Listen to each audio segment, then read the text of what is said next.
really excited to welcome our next speaker, Ms. Theo Lau, to the stage to share what some of those trends are. So please, Theo.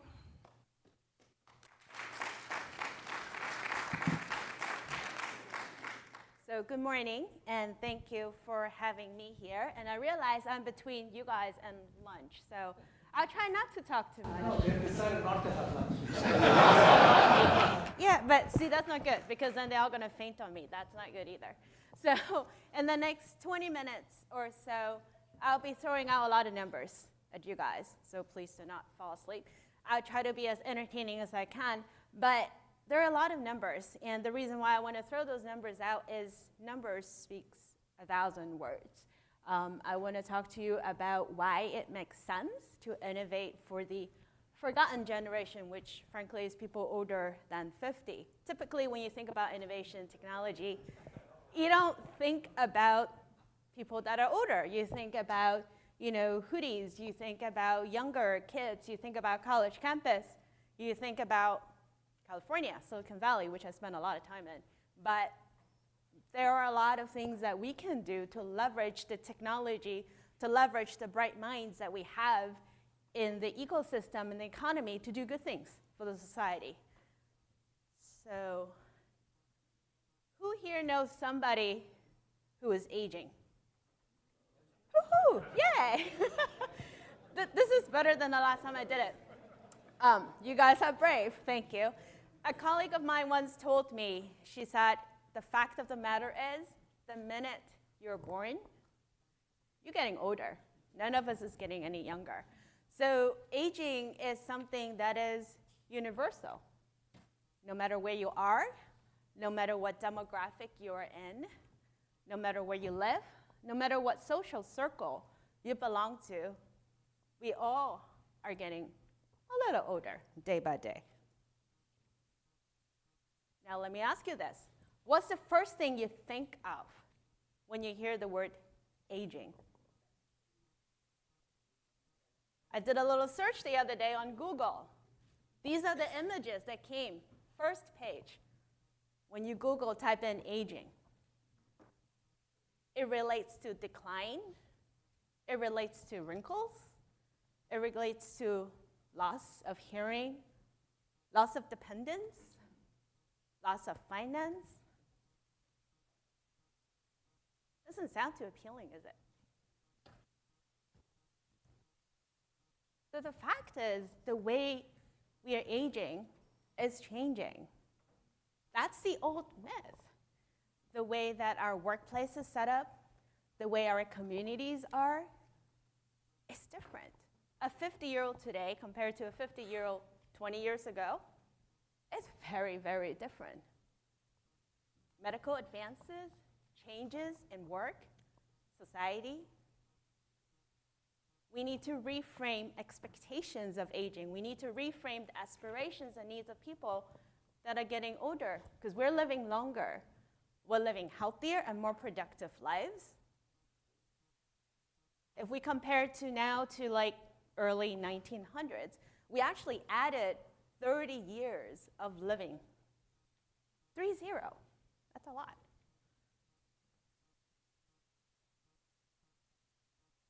This numbers, it's pretty crazy. In the next 2 days, today is Saturday, by the time you go back to work on Monday, 20,000 people in the US will turn 65.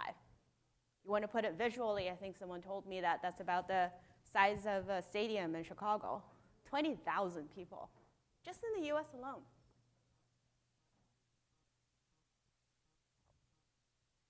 By 2050, that population will double. 85 years old, that's the fastest growing population. Those that are over 100, I don't know, somebody talked about that, we're not going to live until 100. That's the second fastest growing population. Knock on wood, my grandmother is 94, and she's very active between New York City and Philadelphia. I think she's going to live way past 100.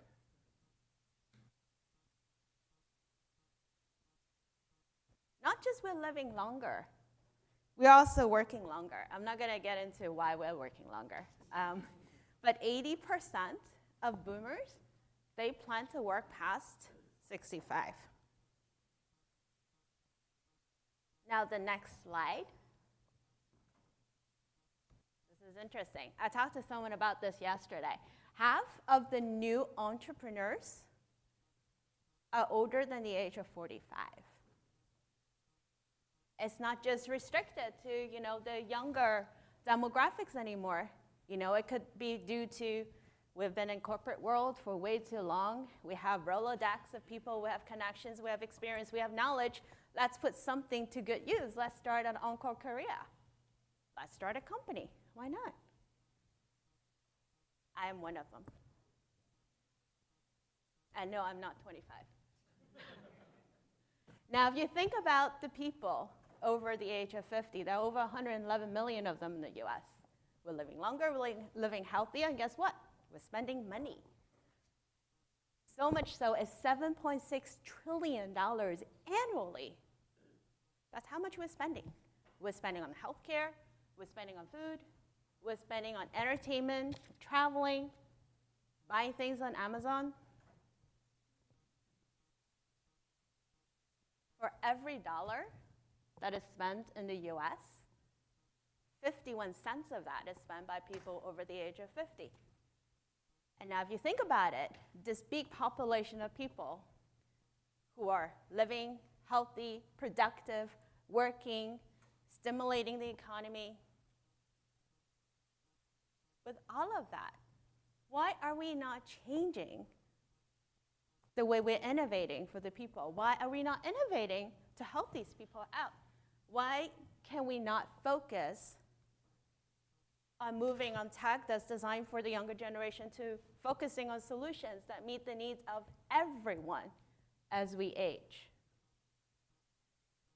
How do we change from designing products for people as they're getting older to designing products with people as they get older? Just because you're 50, 60, or 70 doesn't mean that you want to be wearing a pendant with a big button that says, hey, I'm old and frail, help me. That doesn't sound appealing. So how do we prepare for the new normal of society, of different demographics of people living together, different generations of people living together? We all know someone who's 10-year-old. Could be your son, your daughter, your grandkid, niece, nephew, a neighbor's kid. Think of that 10-year-old. A 10-year-old born in the US, Canada, Italy, or France have a 50% chance of living to at least 104 years old. And we say the future is female because over 82% of those people living past 100 are women. Multi-generation is becoming more common, like I talked about before. 70% of an 8-year-old today will have living great-grandparent by 2030. Not just parents, not just grandparents, great-grandparents. Think about, from a society, the implications of that. Think about from financial services, the implications of that. Think about the sandwich generation that are taking care of finances not just for themselves, not just for their kids, not just for their parents, but also for their grandparents. Think about caregiving perspective, doing chores for not just your mom, but also for your grandmother, for your great-grandmother. By 2040, 1 in 5 of us will be 65 years old or older. That's not too far away. And 90% of people that are getting older, they prefer to stay at home. It's an environment they're familiar with, and also from a cost perspective, it's much cheaper than being in a nursing home. So you probably guess what happens if you want to stay at home. At some point in your life, you will need help. You will need daily living assistance to make sure you're safe. You will need help moving around the house. You will need someone to help you cook. You need someone to help you bring groceries. The list goes on and on and on. Caregiving is now a growing reality. I want to give a shout out. There are not too many millennials here, but a quarter of the caregivers are actually millennials. And on top of it, over 80% of them think that it is their responsibility, financial responsibility, to take care of their parents. We'll get to a point where there will only be 4 available family caregivers to take care of someone that's in need. That's a 4-to-1 ratio. We call it the caregiving cliff, because soon after that, the ratio becomes 3-to-1. There simply won't be enough of us to take care of our parents, our grandparents, and our great-grandparents. Today, there are about 43 million of us doing that job. And many of us haven't planned for our own long-term care, even though we know we'll need it at some point, but we haven't planned for it. And I mentioned earlier, 7 in 10 of these caregivers, they're planning to provide financial support. Normally, it starts off as a doctor visit, and then it becomes, oh, grandma fell, needs surgery. You start taking care of the hospital bill. She needs rehab after the surgery. And then she comes home. Guess what comes next? You need to start renovating the house to provide access, to make sure it's safe. And the bill keeps adding up. And these people that are taking care of their loved ones, they hadn't planned for that. That was not something we think about. And I have that same question with my parents, who's living overseas, and they're in the mid-70s, and I keep asking my mom, like, at some point in time, we need to talk about this. We need to think about this. Every time when I bring it up, my parents were like, yeah, no, don't want to think about it. And 50% of these near retirees, they have less than $50,000 in their bank account. Now, another number that a lot of us know about is 46% of Americans do not have the short-term emergency savings to cope with a $400 bill. But one would think if you have been working for over 20-something years or 30 years, you're near retirement, your financial state will be a little better. But the sad truth is half of them have less than $50,000 to support the rest of their years when they're not working. It's time to do something different. We're living longer. Hopefully we're living healthier. We're working longer into our lives. We have more people living with us. We need to rethink how we think about living. We need to rethink how we think about aging. We need to think about what is retirement. We need to redefine all of that. And I think technology can play a great part in it. And every single time when I talk to someone about, hey, we need to think about using technology to help with our society to cope with aging, the first question I always get for the last, I don't know how many years, Theo, old people don't use tech. What are you talking about? To which I always say, guess what? I'm a few years away from 50. And if you were going to tell me to my face, I don't use technology, I'll be very personally offended because I've had my first Apple computer when I was in high school. Come on.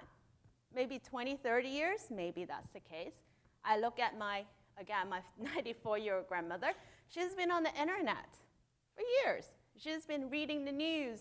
My parents, they WhatsApp me every single day. They FaceTime my children. This is from a new study that ARP did earlier this year and got released. 92% of people over the age of 50 uses a laptop, desktop. Over 99% of them have a cell phone, out of which 70% were smartphones. It could be a hand-me-down, but still, they use it. And they use it for more than just placing a phone call. They play games. They download stuff. And they use it to connect with their friends, with their family. My parents stalk my kids' pictures on Facebook, and then they brag to each other about, oh my God, look, this is what happened. In fact, the age group over the age of 50 is one of the fastest growing adopters of social media, Facebook in particular.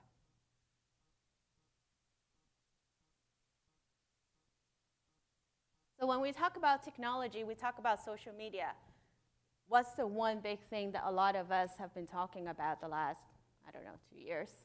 What do we get for Christmas?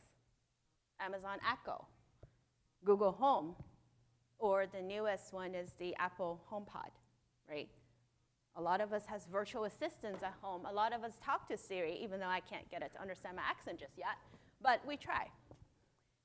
Talking is so much more intuitive when you think about it, and so much more efficient compared to texting. This is the number I got from a report the other day. It's so much so that a lot of these tech companies are investing a lot of money into the technology. So when we look at all these virtual assistants, like, yeah, okay, cool. We use it to listen to music. We ask Alexa what the weather is. But again, I urge you to go back to thinking about how can we leverage these technology to service to people that are getting older. Grandma would love to talk to Alexa because Alexa doesn't get impatient with her if she keeps asking, hey, Alexa, what's the weather today? You can ask her 20, 30 times a day, and Alexa will dutifully tell you. But what if we can expand the use of it, to use it to connect with your family, to use it to connect with your loved ones? Another interesting area is robotics. When we think about robots, we think about Terminators, right? It's interesting. I grew up in Hong Kong, and I remember when I was a kid, when we think about robots, we always think about these helpful little machines that are very friendly to kids, friendly to elderly. And then I moved to the US, all the robots like, oh my God, it's gonna kill everyone, it's going to terminate humanity as we know it. I love robotics because I think it can help to bridge the caregiving cliff that we're talking about, right? So Denso is one of the elder care robot in Japan. And they use it in nursing homes to keep the seniors engaged with their family. ELIQ is another one that's actually in the US, brand new. And again, it's another social robot. It has an AI machine behind it to learn your preferences, and hopefully over time, it can understand you a little bit better to be a better companion. Is it going to replace human? No, it's not. But is it going to help bridge the gap? Absolutely. We talked a lot about Internet of Things earlier, right? When we think about IoT, we think about all of these smart fridges. We think about Ecobee, thermostat. How can we apply that to the aging population? What about a fridge that you can talk to? It can drive itself at home. Panasonic is developing that, and they think that it is going to be out in about 3 years' time. Now you're going to say, oh my God, this is just exactly what we need. Sitting on the couch, asking the fridge to come over to bring you a beer. Well, okay, there's that.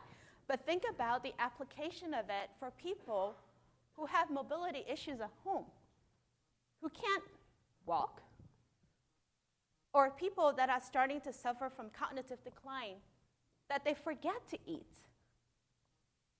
What if the fridge knows where you are? What if the fridge comes to you at a specific point in time and nudge you to eat? Medication adherence is another application in IoT. A lot of seniors, they take a lot of pills. That was a co-creation exercise I did last year with about a dozen seniors, and they all, on average, took 19 pills a day. Now, I don't know about you. I can't even keep track of my 2 vitamins. 19 a day. Different times of the day. How do you keep track of it? What if we leverage technology and use the pill bottles to remind the seniors that it's time to take a particular pill? And there are some interesting ones that came out. There's a robot. I think it's still a little expensive, but there's a company that has a robot that can not only track the medication that you're taking, but can also reorder it for you. Personal emergency response system, PERS, is something else I was talking to someone last night about. These are all things, advances. The technology is already there. It's up to our imagination to use it for good. Autonomous vehicle is another example. What if we change the conversation from sorry, Dad, you're too old to drive. I need to take the keys away. To, hey, Dad, the car can drive you anywhere you need. And I don't have to worry about you driving behind the wheels. You can provide the independence back to your parents. It's not just mental health, it's also physical health. They can stay connected to their friends. They can stay connected to the society. Financial management is another area. When we think about fintech, we think about innovation. We think about Venmo. We think about acorns that help you round up and save. I would argue the technology behind managing those finances, helping people save, it should not be a demographic dependent solution. It's not something just for the younger folks. It's not something for the middle folks. It's also something for the older people. You can use AI to manage your finances, to do your financial planning. It should not be dependent on age. It should be dependent on life events. You can be a millennial starting your first home, trying to figure out, have I saved enough to buy my first house? To someone who is planning to send kids to college, can I send my kids to college, or do I need a student loan? To someone who's getting ready to retire, trying to figure out, what do I own? What do I owe? How much can I afford to spend on a daily basis? How do I best draw down my assets so that I know I can live comfortably the life that I want for the next 15 years? Financial exploitation, that's another thing. We can use AI, we can use machine learning to understand the patterns, the spending patterns of the bank's consumers. So it can alert the staff if there's a potential problem with exploitation. Again, these are all things that exist today. And technology is changing everything. And I love what you were talking about earlier is you wake up in the morning. What gets you excited? Are you doing something that's helping the society? Are you doing something for the greater good? And you can be part of the change. Thank you.